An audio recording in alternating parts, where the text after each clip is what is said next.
G'day guys, Mark from TAT, the automotive technician. Ever wondered why we use 5 volts as a reference voltage for the various sensors that we have on our vehicles today?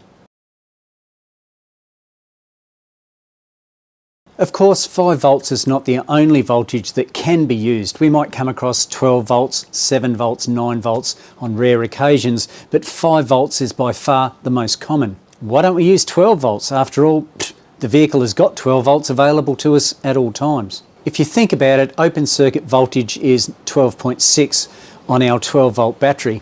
When we crank the engine, it drops down maybe 9.6 volts. We've got a big voltage drop there already, haven't we? When we go to charge it, it might go up to 14.3. Could be heaps more with a smart charge system. So we have this voltage fluctuation that takes place all the time.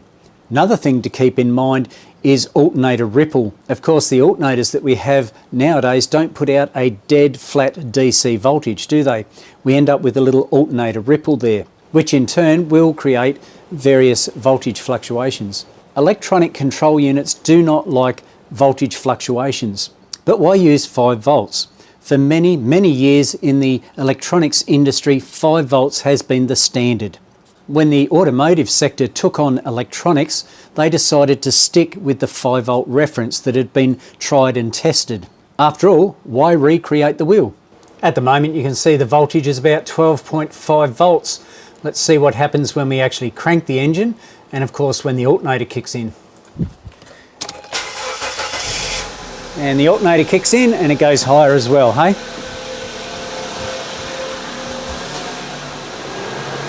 And of course there's electrical loads as well. Okay, our starting point was about 12.5 volts, open circuit voltage. Then what happened next? Well, we dropped down. We cranked the engine and our initial drop was down to 8.2 volts. That's quite low, isn't it? Then the alternator kicked in and that went up to, what's that, 14.5 volts.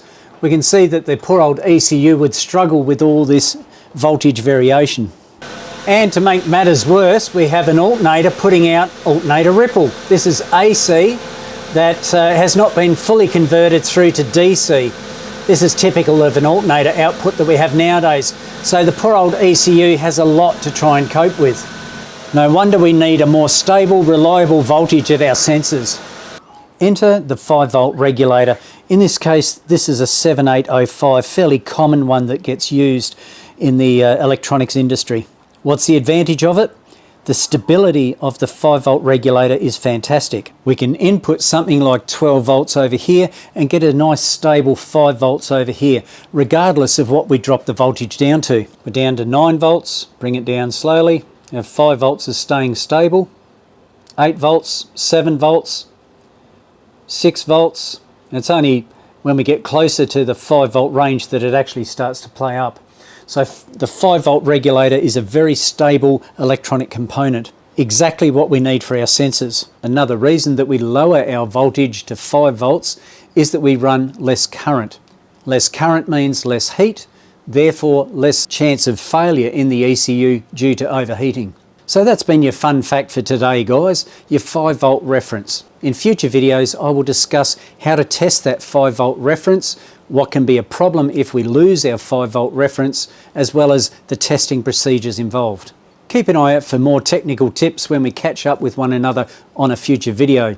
Until then, this is Mark signing off from TAT. I'll catch you later.